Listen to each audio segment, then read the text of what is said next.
Hello, जय हिंद दोस्तों, नमस्कार। आज 11 जुलाई के करंट अफेयर में आपका स्वागत है। तो आज का सुविचार से स्टार्ट करते हैं कि खुद पर शक करके कुछ हासिल नहीं होगा, कठोर परिश्रम करो, यही एक दिन आपको दो खुशी देगा जिसके लिए आप संघर्ष कर रहे हैं। तो दोस्तों चलिए स्टार्ट करते हैं 11 जुलाई के करंट अफेयर का। भारत और ऑस्ट्रेलिया का तीसरा शिखर सम्मेलन कहाँ हुआ? तो ऑस्ट्रेलिया में जो मेलबर्न शहर है ऑस्ट्रेलिया के, वहां हुआ। इसमें भारत और ऑस्ट्रेलिया ने रक्षा एवं सुरक्षा सहयोग पर संयुक्त घोषणा को अपनाया है। पता है कि शिखर सम्मेलन क्या होता है? यह दो देशों के बीच एक समझौता होता है, मतलब दो देशों के बीच होता है एक शिखर सम्मेलन। अगर शिखर सम्मेलन आएगा तो हमेशा देखना कि दो देशों के बीच होगा। एंड पैक्ट्स लॉन्च, मतलब भारत और ऑस्ट्रेलिया ने पैक्ट्स नामक नई साझेदारी शुरू की है। पैक्ट्स का पूरा नाम हो गया Australia India partnership on cyber critical technology and supply chain हो गया। पैक्ट्स का पूरा नाम हो गया, मतलब एंड इसका पर्पस क्या रहेगा? तो सुरक्षा, साइबर सुरक्षा, महत्वपूर्ण औद्योगिकी और आपूर्ति श्रृंखलाओं में सहयोग बढ़ेगा। इसका उद्देश्य है पैक्ट्स लॉन्च करने का। एंड दो आते हैं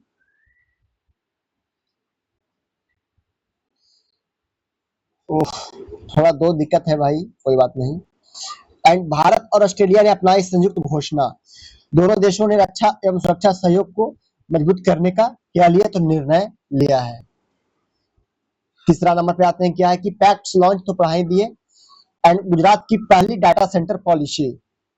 देखो, गुजरात में पहली डाटा सेंटर पॉलिसी 2026 से 29 के लिए राज्य गुजरात में, इसका उद्देश्य क्या है? डेटा सेंटर स्थापित करना, आईटी निवेश को बढ़ावा देना और रोजगार के अवसर को बढ़ाना। And now project jump start में बड़ी सफलता। क्या है प्रोजेक्ट जंप स्टार्ट? तो प्रोजेक्ट जो जंप स्टार्ट है वो स्थान गुजरात के कच्छ में स्थित है। इसका जो ग्रेट इंडियन बस्टर्ड मतलब गोडावना, क्या लिखा हुआ है भाई यहाँ पे? गोडावन। उपलब्धि क्या है ना कि चूजे ने 40 दिनों की महत्वपूर्ण अवस्था सफलतापूर्वक पार की है। मतलब प्रोजेक्ट जब स्टार्ट किया है कौन? तो गुजरात। याद करना ये वाला किस चीज के लिए है? तो चूजे 40 दिनों के महत्वपूर्ण अवस्था सफलतापूर्वक पार की है। एंड नाउ महाराष्ट्र की यूसीसी समिति क्या है? तो महाराष्ट्र सरकार ने समान नागरिक संहिता के प्रावधानों को अध्ययन करने के लिए उच्च स्तरीय समिति की गठित की है।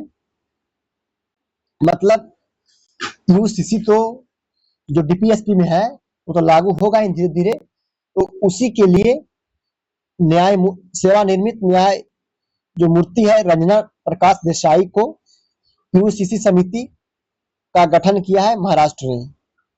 एंड 7 नंबर पे है कि इंसुलिन लॉन्च। क्या है? इंसुलिन मधुमेह के शायद होगा ये। हाँ, तो अविक्ली इंसुलिन लॉन्च किया गया है कंपनी नोवो नॉर्डिस्क के द्वारा। दुनिया का पहला सप्ताह में केवल एक बार लिया जाने वाला एक वेसल इंसुलिन इंजेक्शन है अविक्ली, भारत में लॉन्च हुआ है। क्या? अविक्ली। एंड नाउ आ जाते हैं 7 नंबर पे। 7 नंबर कहाँ है भाई? यहाँ पे है, ये वाला। एंड एक क्या है ना कि Ipsos what worries the world, जून 2026। दुनिया के सबसे मतलब ये जो है ना रिपोर्ट जारी करता है आईपीएसओएस, जो मतलब जो देश है, देश में कौन सा देश आशावादी है? तो भारत का स्थान 3rd नंबर पे है।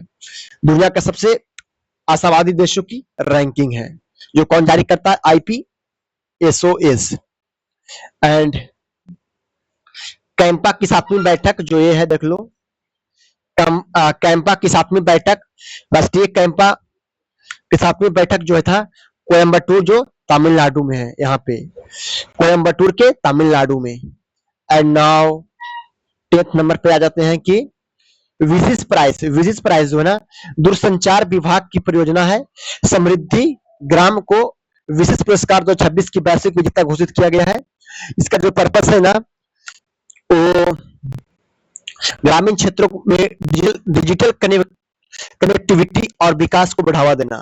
विशेष प्राइज दूरसंचार विभाग की परियोजना है जो 2026 में इस बार घोषित हुआ है। एंड नाउ 11th नंबर पे क्या है कि land border district SP conference 2026, land border district superintendent of police conference 2026 में आयोजित कहा हुआ, तो न्यू दिल्ली में। एंड नाउ उत्तराखंड जो है ना, उत्तराखंड भारत का छठा पूर्ण साक्षर राज्य बना। उल्लास परियोजना के माध्यम से न्यू इंडिया लिटरेसी प्रोग्राम और एनईपी 2020 के तहत भारत का छठा पूर्ण राज्य कौन बना, तो उत्तराखंड। अब कौन कौन क्या बना वो थोड़ा देख लेते हैं। पहले मतलब फर्स्ट में कौन बना, सेकंड में कौन बना एंड कब बना। तो भारत के पूर्ण साक्षर राज्य हो गया, तो सबसे पहले केरल था, फिर मिजोरम था, फिर गोवा था, फिर त्रिपुरा था, हिमाचल प्रदेश, उत्तराखंड। अब ये ऐसे याद करो, सबसे पहले जो नॉर्थ ईस्ट का जो राज्य है ना, तो सबसे ज्यादा है। कैसे, तो देखते हैं। जैसे देखो, मिजोरम, त्रिपुरा एंड 2018 में मिजोरम और त्रिपुरा हो गया। हिमाचल प्रदेश साउथ में हो गया। एंड सॉरी, साउथ केरल में, साउथ में हुआ। तो केरल जो है ना, केरल 2000 ऐसे याद करो यार, के एम किलोमीटर हो गया, जी टी किलोमीटर में क्या होता है, तो केरल मिजोरम क्या, तो जीटी रोड, एच टी मतलब हाई टेम्परेचर। ऐसे याद करो ना, इसे केरल तो किलोमीटर, किलोमीटर कहाँ चलते हैं, तो जीटी रोड के पास, जीटी रोड पे। एंड हाई टेम्परेचर में किलोमीटर के स्पीड चलते हैं, कहाँ, जीटी रोड पे, हाई टेम्परेचर में। तो Kerala, Mizoram and now Goa, Tripura, Himachal Pradesh and Uttarakhand. Sorry, मैं त्रिपुरा नहीं, यहाँ पे एच यू, मतलब ऐसे याद करो यार, किलोमीटर चलते हैं जीटी रोड, तो हवा हूँ, ठीक है। मतलब तुम लोग ऐसे याद कर सकते हो, कर लो। अब ये देखो, एक हो गया गुरु दक्षिणा योजना, एक हो गया, थोड़ा साथ पढ़ लेंगे दोनों। एक हो गया गुरु दक्षिणा योजना, एक हो गया दक्षायानी योजना। इसमें क्या है, मुख्यमंत्री शिक्षक कैशलेस चिकित्सा योजना शुरू किया गया है। मतलब जो टीचर पढ़ाते हैं उन्हें गुरु दक्षिणा के तौर पे उन्हें इलाज जो है ना, कैशलेस मतलब कम से कम पैसा में किया जाएगा। उद्देश्य क्या है, शिक्षकों और उनके परिवारों को कैशलेस स्वास्थ्य सुविधा प्रदान करना। कहाँ, तो उत्तर प्रदेश में। केरल में दक्षायनी योजना तो कल भी पढ़ाए थे कि महिलाओं को आर्थिक सहायता देकर व्यवसाय शुरू करने के लिए केरल में दक्षायनी योजना शुरू किया गया है। टाइम आउट के द्वारा हैप्पी इंडेक्स जारी किया जाता है। इसके अनुसार जयपुर जो है ना, जयपुर राजस्थान के सबसे खुशहाल शहर है, सिटी है। एंड स्टैटिक जीके थोड़ा देख लो। एंड ये देखो, राष्ट्रीय वन्यजीव बोर्ड का पदेन अध्यक्ष कौन होता है, तो प्रधानमंत्री होता है। राष्ट्रीय वन्यजीव बोर्ड का NBWL की स्थापना 2003 में। बोडा और जुआंग जनजाति मुख्य रूप से किस राज्य के मूल निवासी है, तो बोडा और जुआंग उड़ीसा में है। विशेष रूप से कमजोर जनजातियों के समूह है। रणनीतिक रूप से सबसे महत्वपूर्ण चाबहार बंदरगाह किस देश में स्थित है, चाबहार बंदरगाह जो है ना, ईरान में स्थित है। यह भारत के लिए महत्वपूर्ण है क्योंकि यह भारत को अफगानिस्तान के मध्य से एशिया से जोड़ता है। मतलब क्या है ना कि यह भारत को अफगानिस्तान और मध्य एशिया से जोड़ता है। प्रसिद्ध शबरीमाला का मंदिर जो है ना, यह मंदिर भगवान अयप्पा को समर्पित है, जो केरल में है। शबरीमाला मंदिर कहाँ है, केरल में है, जो विवाद में भी रहता है। एंड 20 में यूनेस्को विश्व धरोहर स्थल प्रम्बानन मंदिर किस देश में स्थित है, तो इंडोनेशिया जो हाल ही मोदी गए थे, मोदी सरकार ने पुनर्जीर्णोद्धार किया एंड इसे विकास में अब इसका विकास होगा फिर से। तो इंडोनेशिया में स्थित है परमानंद मंदिर, 9वीं सदी का हिंदू मंदिर है जो जावा द्वीप पर स्थित है। 9वीं सदी का परमानंद मंदिर जो है ना इंडोनेशिया में है, जो हाल ही में चर्चा में भी रहा था। एंड ठीक है भाई, ये था। एक उल्लास देख लेते हैं। देखो उल्लास न्यू इंडिया लिटरेसी प्रोग्राम किया है, तो ये देख लो थोड़ा क्या है। तो उल्लास का पूरा नाम क्या है ना कि understanding of life long learning for all in society. Understanding हो गया यू, लाइफ लॉन्ग लर्निंग मतलब जीवन भर सीखने के लिए, फॉर ऑल इन सोसाइटी। राष्ट्रीय शिक्षा नीति 2020 के तहत उल्लास प्रोग्राम योजना का शुरुआत किया गया था।